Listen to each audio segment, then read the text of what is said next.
지금부터 노인학대 예방 및 신고 의무에 관한 교육을 진행하도록 하겠습니다. 이 영상은 국민건강보험공단, 대전 세종충청지역본부 요양지원부와 충청북도 노인보호전문기관이 함께 제작하였습니다.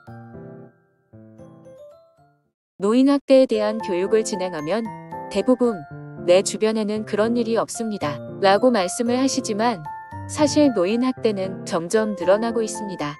현재 충청북도에서는 평균적으로 매년 약 150건 이상의 학대 사례를 판정하고 있는 실정입니다. 안타깝게도 최근에는 노인에 대한 부정적인 인식이 늘어나고 있습니다. 특히 젊은 세대 사이에서는 노인을 비하하고 혐오하는 단어들까지 만들기도 했는데요. 이러한 인식들은 노인학대로 이어질 가능성이 있다고 우려되는 부분입니다. 따라서 여러분들이 노인학대를 나와는 관련 없다고 생각하시지 말고 노인학대 및 노인인식 개선을 위해 관심을 갖는 일은 노인학대 예방의 첫걸음이라고 생각해 주시길 당부드립니다. 그럼 지금부터 노인학대 예방 및 신고 의무에 관한 교육을 진행하도록 하겠습니다. 노인학대 예방 및 신고 의무에 관한 교육은 노인학대에 대해 알아보고 사례를 통해 이런 행동이 노인학대가 될 수 있음을 기억하고 노인학대 의심 및 목격 시 신고하고 노인학대 신고 의무자로서 생활 속에서 실천할 수 있는 내용으로 구성되어 있습니다. 노인학대에 대해 알아보기와 사례를 통해 노인학대에 대해 기억하기는 1부 교육에서 진행하겠습니다. 이어지는 2부 교육에서는 노인보호전문기관 소개와 함께 신고의 중요성을 그리고 노인학대 신고 의무자로서 신고를 실천하는 방법에 대해 알아보도록 하겠습니다. 먼저 노인학대가 무엇인지 알아보도록 하겠습니다. 노인학대의 정의는 노인복지법에 명시가 되어 있습니다. 노인복지법 제1조의 2, 제4호의 노인학대는 만 65세 이상 노인에 대하여 신체적, 정신적, 정서적, 성적 및 경제적 착취 또는 가혹행위를 하거나 유기 또는 방임하는 것이라고 합니다. 또한 국어사전상 학대란 단어는 상대방을 혹사하거나 소홀히 대하는 행동 또는 위협하는 행동이라고 말합니다. 종합해보면 학대는 의도적으로 물리적인 힘을 통해 신체의 상해나 통증을 가하는 행위뿐 아니라 언어 또는 비언어적 수단으로 정서적, 심리적 고통을 유발하는 행위도 학대가 될 수 있음을 기억해야 합니다. 노인학대의 유형은 크게 발생 공간에 따른 분류와 행태적 분류로 나눌 수 있습니다. 첫 번째, 노인학대가 발생한 공간에 따른 분류입니다. 여기에는 가정 내에서 일어나는 학대와 노인 관련 시설 내에서 발생하는 학대, 그리고 기타 학대로 나뉩니다. 화면에 보이는 것은 노인학대 발생 공간에 따른 분류입니다. 첫째, 가정학대는 말 그대로 가정 또는 가족에서 일어나는 학대를 의미합니다. 좀 더 구체적으로 설명하자면 어르신과 동일 가구에서 생활하고 있는 가족 구성원, 배우자, 성인 자녀 등에 의한 학대를 의미합니다. 또한 동일 가구에서 생활하지 않더라도 부양 의무자 또는 친족에 의한 학대를 의미합니다. 여기에서 언급하고 있는 친족은 혼인과 혈연을 기초로 하여 상호간의 관계를 가지는 사람을 의미합니다. 둘째, 시설학대는 어르신에게 비용을 받고 서비스를 제공하는 노인복지시설의 종사자에 의해 발생하는 학대를 의미합니다. 셋째, 기타, 그 외 공간에서 노인을 대상으로 학대 행위자에 의해 발생하는 학대를 의미하는데 공공장소 등에서 발생하는 노인학대를 예시로 들 수 있습니다. 다음으로는 노인학대, 행태적 분류입니다. 국어사전에서 행태는 행동하는 양상을 의미하며 주로 부정적인 의미로 사용됩니다.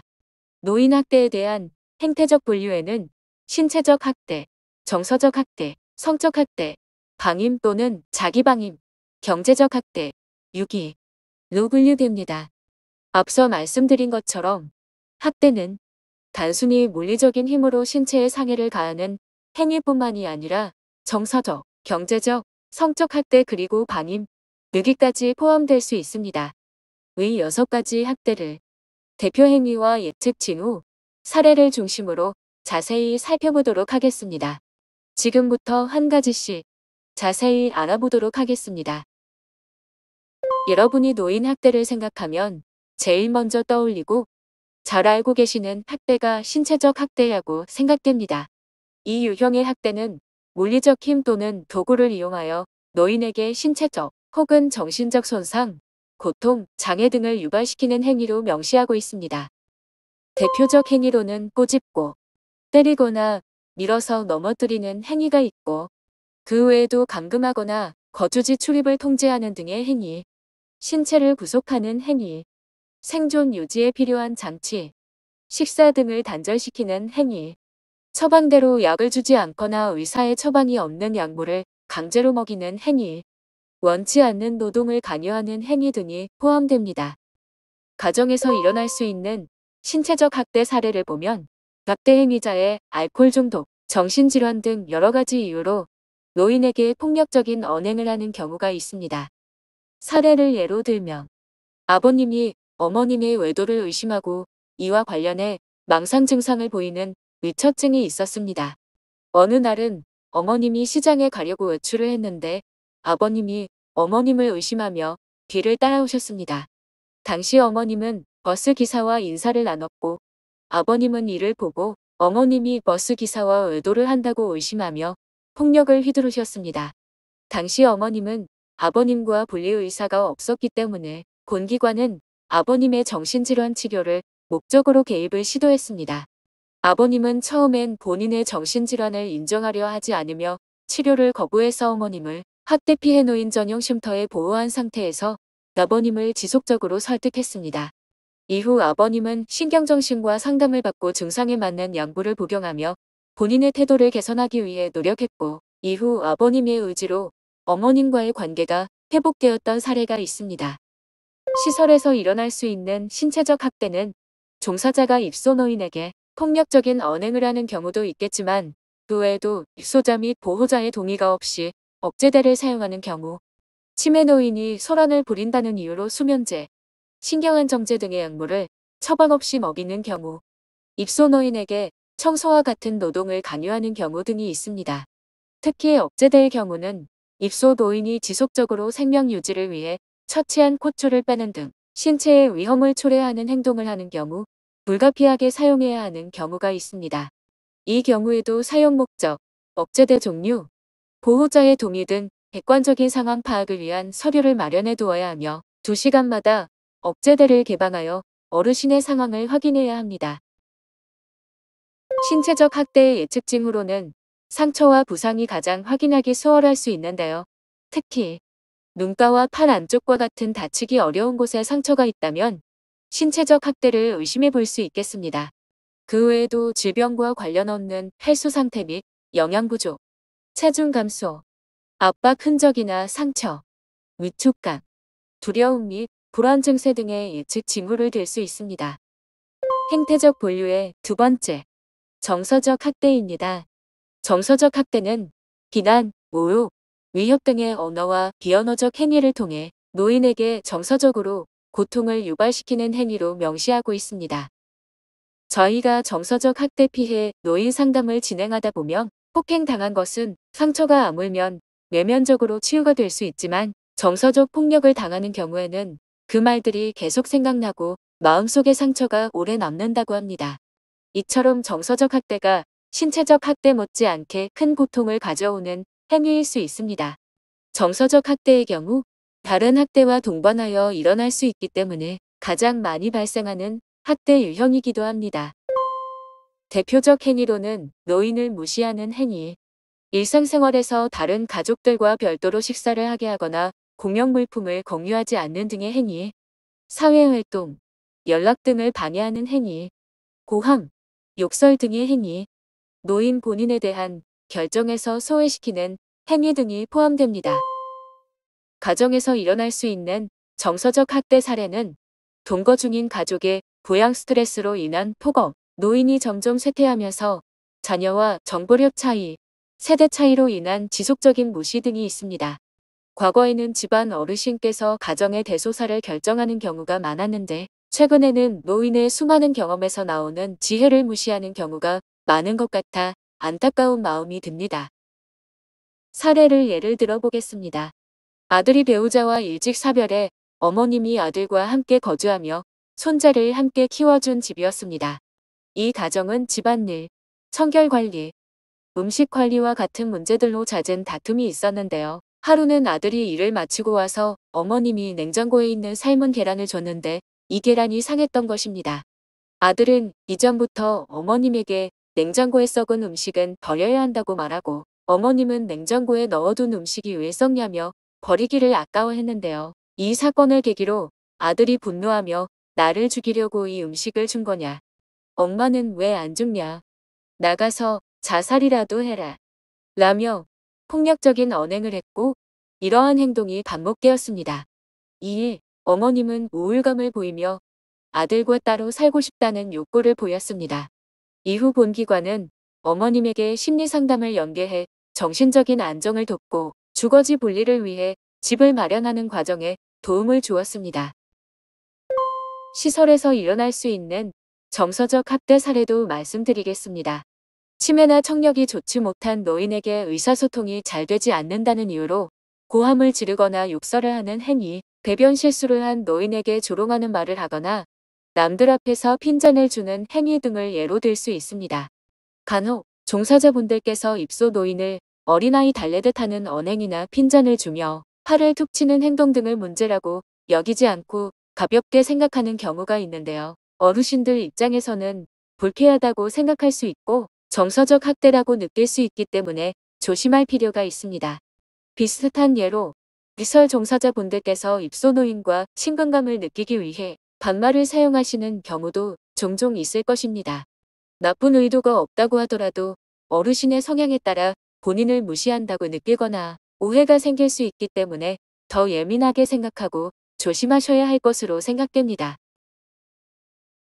정서적 학대의 예측 징후로는 노인이 감정적으로 흥분 또는 화가 난 모습, 눈물을 머금거나 우는 모습, 잠을 못 자거나 안절부절 못하는 불안한 모습, 무반응 또는 무표정한 모습, 걱정과 근심이 가득한 모습 등 기분에 대한 변화를 주로 보이게 됩니다.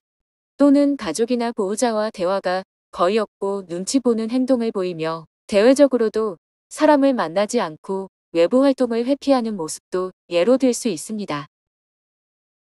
행태적 본류의 세 번째, 성적 학대입니다. 성적 학대는 성적 수치심을 유발하는 행위를 하거나 성폭력 등 노인의 의사에 반하여 강제적으로 행하는 모든 성적인 행위로 명시하고 있습니다. 성적 학대의 대표적 행위로는 강제적으로 성관계를 강요하거나 시도하는 행위, 원치 않는 스킨십과 신체 일부를 만지는 행위, 신체를 빗대어 혐오감을 주는 언행, 사람들이 보고 있는데 성적 부위를 드러내고 옷 또는 기저귀를 교체하거나 목욕을 하는 행위 등이 포함됩니다. 가정 또는 기타 공간에서 일어날 수 있는 성적 학대 사례는 시골에서 문을 열어놓고 생활하시는 노인의 집에 들어가 성폭력을 하는 경우, 지적 장애가 있는 노인에게 성폭력을 하는 경우 등이 있습니다. 사례를 예로 들면 어머님과 아버님이 복지관에서 댄스 스포츠 파트너로 만났는데 어느 날 아버님이 어머님에게 점심을 사주겠다며 어머님을 본인 차에 태우고 인적이 드문 곳으로 데려가 강제적으로 성폭행을 했습니다. 그 이후로 아버님은 어머님에게 내 말에 복종하지 않으면 내가 너와 있었던 일을 복지관에 소문내 얼굴을 못 들고 다니게 하겠다. 라고 협박하며 수시로 어머님에게 성폭력을 행사했습니다. 이에 어머님은 참다 못해 본기관에 신고했고 본기관은 고소 절차와 관련해 도움을 주었습니다. 어머님은 그동안 아버님이 협박한 문자, 통화 내용을 저장해두어 고소하는 데 도움이 되었는데요. 성학대의 경우 성추행을 당하면 수치심에 몸을 싣게 되어 증거 확보가 어려운 경우가 많습니다. 힘들더라도 즉시 의료기관으로 가서 정액 등의 증거를 채취하는 것이 중요합니다. 시설에서 일어날 수 있는 성적 학대 사례는 기저귀 케어 시 가림막을 설치하지 않고 교체하는 경우, 목욕할 때 화장실까지 나체로 이동하는 경우 등을 들 수 있습니다. 노인들은 고령 또는 질환으로 스스로 일상생활을 유지하지 못하는 경우에 시설을 입소하게 됩니다. 종사자들은 종종 이미 질병으로 누워있는데 수치심을 느끼겠어? 늙었는데 뭐가 창피해 라는 생각을 가지고 행동할 수 있는데요. 이러한 언행은 성적 학대로 이어질 수 있음을 잊지 말아야 합니다. 성적 학대의 예측징후로는 어르신이 걸을 때 혹은 앉을 때의 고통을 느끼는 듯한 모습, 속옷이 찢어짐, 성기, 항문 부위의 타박상이나 하혈, 신체의 주요 부분이 노출되어 있는 경우, 성병에 걸린 경우, 분노 또는 수치심을 보이거나 특정 유형의 사람에 대한 두려움을 보이는 행동 등이 예측 징후가 될 수 있습니다. 행태적 분류의 네 번째, 경제적 학대입니다. 경제적 학대는 노인 의사에 반하여 노인으로부터 재산 또는 권리를 빼앗는 경제적 착취, 노인 재산에 관한 법률, 권리, 위반 등 경제적 권리와 관련된 의사결정에서 통제하는 행위로 명시되어 있습니다. 경제적 학대 대표적 행위로는 노인의 허락 없이 임금, 연금, 재산, 주식 등을 가로채거나 임의로 사용하는 행위, 노인 앞으로 나온 공적 부조, 급여를 가로채거나 허락 없이 사용하는 행위, 빌린 돈을 갚지 않거나 귀중한 물건을 돌려주지 않는 행위, 노동의 대가를 정당하게 지급하지 않는 행위, 대리권을 부여받았으나 악용하는 행위, 부양을 전제로 재산 상속을 증여받았으나 부양 의무를 이행하지 않는 행위 등이 포함됩니다. 가정 또는 기타 공간에서 일어날 수 있는 경제적 학대로는 자녀가 부모의 재산, 통장 등을 억지로 빼앗아가는 행위, 고용주가 노인에게 반일등 노동을 시키고 정당한 급여를 주지 않는 행위, 노인의 신분증을 도용해 타인이 노인 명의 휴대폰 개통, 휴대폰 결제를 하는 행위 등이 있습니다. 사례를 예로 들면 무연고자인 아버님이 혼자 지내며 의식주를 제대로 해결하지 못해 주변 교회 목사님이 아버님을 본인 교회에서 지내게끔 도움을 주었는데요. 목사님은 점점 욕심이 생기면서 아버님에게 방세 50만 원을 요구하고 종국에는 아버님 의사에 반해 기초생활수급비 통장을 갈취하여 본인이 관리하는 경제적 학대를 했습니다. 이후 본기관은 아버님의 기초생활수급비 통장을 되찾아주고 아버님이 시설에 입소해 적절한 돌봄을 받을 수 있도록 노인장기요양 등급 신청 과정에 도움을 주었습니다. 시설에서 일어날 수 있는 경제적 학대도 말씀드리면 시설장이 입소 노인의 통장을 관리하며 개인적인 용도로 돈을 사용하는 경우 등이 있습니다. 입소 노인이 스스로 금전 관리를 할 수 없어 보호자 또는 기타 후견인이 요청하는 경우 시설에서 위임받아 관리를 대신하는 경우가 있는데요. 이러한 경우에는 시설에서 입출금 내역 및 사용 결과에 대한 정확한 기록, 증빙 자료를 첨부해두는 것이 좋겠습니다. 참고로 2011년 3월 성년후견 제도가 도입되었는데요. 이는 장애, 질병, 노령 등으로 인해 사무처리 능력에 도움이 필요한 성인에게 가정법원의 결정 또는 후견 계약으로 선임된 후견인이 재산관리 및 일상생활에 관한 폭넓은 보호와 지원을 제공하기 위한 제도입니다. 성년후견 심판 청구는 본인, 배우자, 사촌 이내의 친족, 검사 또는 지방자치단체의 장 등이 청구할 수 있으며 성년후견을 필요로 하는 본인의 주소지 관할 가정법원에 심판 청구서를 제출하여야 합니다. 경제적 학대의 예측징후로는 노인의 재산이 갑자기 타인의 명의로 전환이 되는 경우, 노인의 허락 없이 재산 관련 서류를 처리하는 행위, 부양을 전제로 재산을 증여했으나 부양하지 않는 경우, 빌려준 돈 또는 물건을 돌려받지 못한 경우, 노인 앞으로 나오는 공적 부조를 가로채는 행위, 노인 본인 재산을 마음대로 사용하지 못하는 경우, 은행 계좌에서 부적절한 거래가 발견되는 경우 등이 있습니다. 행태적 분류의 다섯 번째, 방임학대입니다. 방임은 부양 의무자에 의한 방임과 노인 본인이 스스로를 돌보지 않는 자기방임으로 구분하고 있습니다. 먼저 부양 의무자에 의한 방임에 대해 알아보겠습니다. 방임은 부양 의무자로서 책임이나 의무를 거부하거나 불이행 혹은 포기하여 노인의 의식주 및 의료를 적절하게 제공하지 않는 행위로 명시하고 있습니다. 방임의 대표적 행위로는 스스로 식사, 대변 처리, 청결 유지가 어려운 노인을 방치하는 행위, 심각한 질환이 있는 노인을 홀로 거주하게 하는 행위, 안정된 주거 공간을 제공하지 않는 행위, 경제적 능력이 없는 노인에게 경제적 지원을 하지 않는 행위, 의료적 처치가 필요한 노인에게 의료를 제공하지 않는 행위, 노인의 간병을 소홀히 하는 행위 등이 있습니다. 가정에서 일어날 수 있는 방임학대로는 치매나 질병 등의 이유로 스스로 식사를 하지 못하고 대소변 관리가 되지 않아서 의약품 입소와 같은 조치가 필요함에도 자녀들이 적극적인 개입을 하지 않는 경우, 영양실조, 골절 등의 이유로 병원 진료 및 돌봄이 필요하나 이를 방치하는 경우 등이 있습니다. 시설에서 일어날 수 있는 방임학대로는 낙상 등의 사고가 있은 후 응급조치를 하지 않고 오랜 기간 방치한 경우, 기저귀 케어, 차이 변경 등 돌봄을 제대로 하지 않아 욕창이 생긴 경우 등이 있습니다. 시설에서 주의를 기울여도 불가피하게 낙상, 살해 들림 등의 사고가 일어나는 경우도 있는데요. 이럴 때는 발견 즉시 간호과 원장에게 보고해 응급조치를 시행하고 필요시 외래 진료를 실시해야 하며 보호자에게 안내가 되어야 합니다. 시설의 방임학대는 사고 상황도 문제지만 그 후 어떻게 조치를 하느냐에 따라 학대 여부가 판정되는 경우가 많기 때문에 상황 즉시 보호자에게 충분한 안내가 진행되고 진료가 필요할 시 병원 이송이 지체되지 않도록 하는 것이 중요합니다. 방임학대의 예측 징후는 노인에게 대소변 냄새, 악취, 땀띠, 염증, 욕창 등이 방치된 경우, 머리, 수염, 목욕, 손톱, 옷 입기 등 신변 처리가 안 된 상태의 경우, 노인의 건강, 주변 환경의 안전 위험 등의 징후가 보일 경우, 의복, 이불 등의 빨래가 제대로 되어 있지 않은 비위생적인 주거 환경 등이 있습니다. 다음은 자기방임입니다. 자기방임은 노인 스스로가 의식주 제공 및 의료처치 등의 최소한 자기보호 관련 행위를 의도적으로 포기 또는 비의도적으로 관리하지 않아 심신이 위험한 상황이나 사망에 이르게 하는 행위로 명시되어 있습니다. 자기방임은 노인 스스로 의식주를 제공하지 않거나 아파도 병원에 가지 않는 행위 또는 최소한의 자기보호와 관련된 행위를 의도적으로 포기하는 행위를 의미합니다.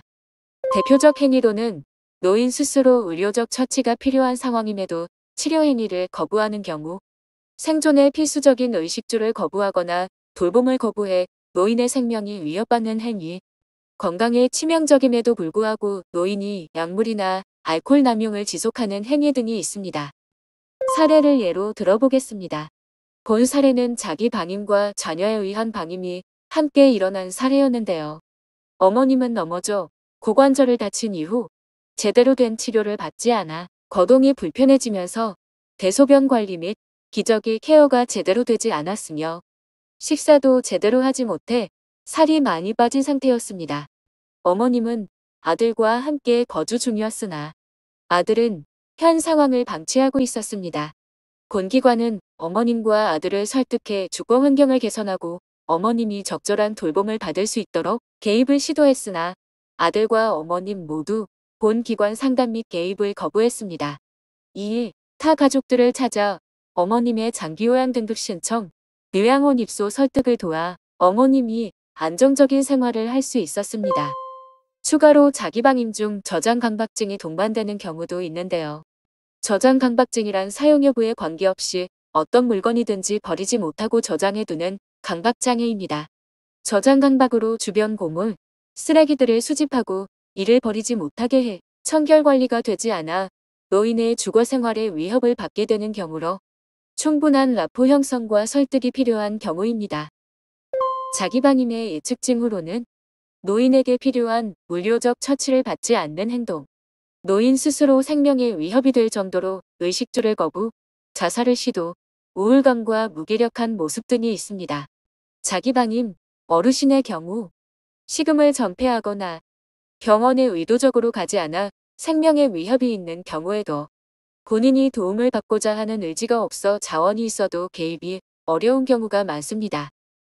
행태적 분류의 6번째, 유기입니다. 유기는 보호자 또는 부양 의무자가 노인을 버리는 행위라고 명시하고 있습니다. 옛날 풍습 중 고려장을 생각하시면 이해하기 쉬울 것 같습니다. 유기의 대표적 행위는 노인과 연락을 두절하거나 왕래하지 않는 행위, 어르신을 시설 또는 병원에 입소시키고 연락, 왕래를 두절하는 행위, 노인을 낯선 장소에 버리는 행위, 대외노인에 대해 부양 의무자가 부양 의무 이행을 거부하는 행위 등을 말합니다. 사례를 예로 들어보겠습니다. 자녀가 어머님을 요양병원에 모시고 연락이 두절되어 본 기관으로 신고되었던 사례인데요. 자녀들을 확인해보니 모두 다 경제적으로 어려워 밀린 요양병원 비용을 내기 어려운 상황이었습니다. 당시 어머님은 별도의 의료 조치가 필요한 상황이 아니어서 어머님의 장기요양 등급 신청을 통해 요양원으로 이전하고 기초생활수급자 신청을 통해 요양 비용을 해결할 수 있도록 도움을 주었습니다. 유기의 예측 징후로는 노인이 낯선 장소에서 배회하고 있는 경우, 노인이 자신의 주거지 및 연락처를 알지 못하는 데 버려져 있는 경우, 가족 및 보호자가 노인과 연락을 두절하거나 왕래하지 않는 경우, 노인을 시설, 병원 등에 입소시킨 후 연락 두절 등이 해당됩니다. 지금까지 노인학대의 행태적 본류 6가지에 대해 알아보았습니다. 그렇다면 노인학대 얼마나 많이 발생하고 있을까요? 보건복지부 중앙노인보호전문기관에서 발간한 2020년 노인학대 현황 보고서 데이터를 보면서 노인학대 현황에 대해 알아보겠습니다. 먼저 연도별 노인학대 신고 건수입니다. 전체 노인학대 신고 건수는 2019년 16,071건에서 2020년 16,973건으로 5.6%가 증가하였고 노인학대 사례 건수도 2019년 5,243건 대비 2020년 6,259건으로 약 19.4% 증가하였습니다. 2020년 발생한 노인학대 행태적 유형에 대한 건수로는 정서적 학대가 4,188건으로 42.7%로 가장 높은 비율을 차지하였으며 다음은 신체적 학대, 방임 순으로 높았습니다. 그렇다면 노인학대는 누구에 의해 주로 어디에서 발생할까요? 노인학대 행위자 유형으로는 2020년 아들이 34.2%, 배우자가 31.7%로 높았다면 2021년에는 배우자가 29.1%, 아들이 27.2%로 순위가 변동이 된 것을 볼 수 있습니다. 다음은 학대 발생 장소입니다. 학대 발생 장소는 가정 내에서 일어나는 경우가 5,962건, 88%로 가장 많았으며 생활시설 536건, 이용시설 87건의 순이었습니다. 노인학대 신고는 매년 증가하고 있으며 노인학대 판정 건수도 매년 증가하고 있습니다. 그러나 신고된 노인학대는 아마도 빙산의 일각 수준일 것입니다. 우리는 이번 교육을 통해 노인학대가 무엇인지 정확하게 알고 노인학대 의심 및 목격 시 신고 방법에 대해 배워보도록 하겠습니다.